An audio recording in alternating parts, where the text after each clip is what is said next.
Hi, this is Jason. Welcome back to my channel. Today I'm going to be showing you how to change a cabin air filter on the newer Chevy or GMC trucks. So here we go. Here is your glove box right here. So down here there is one bolt right there, and there's another bolt right in there. I don't know if you can see it. And then you open both of your glove boxes. There is a bolt right there and right there.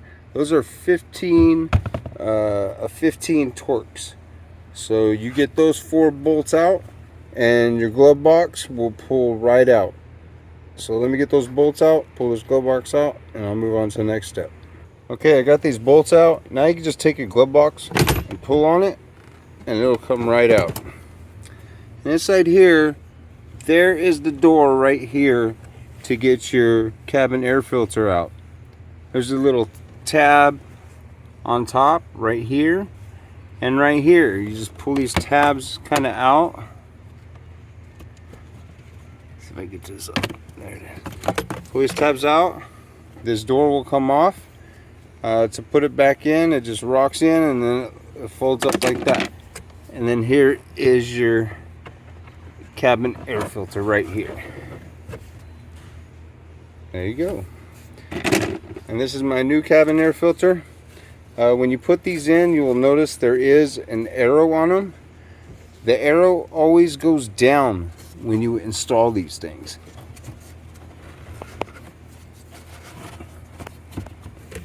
So there we go right there.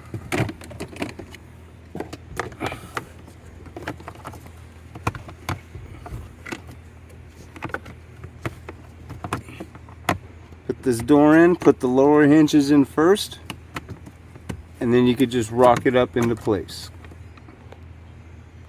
Now if you got that locked in, you just put your glove box back in. It'll lock back in. Put those 4 bolts back in, and that's it. That's as hard as it gets. That's my video on how to change your cabin air filter on any Chevy or GMC truck. Boop that like button, subscribe down below.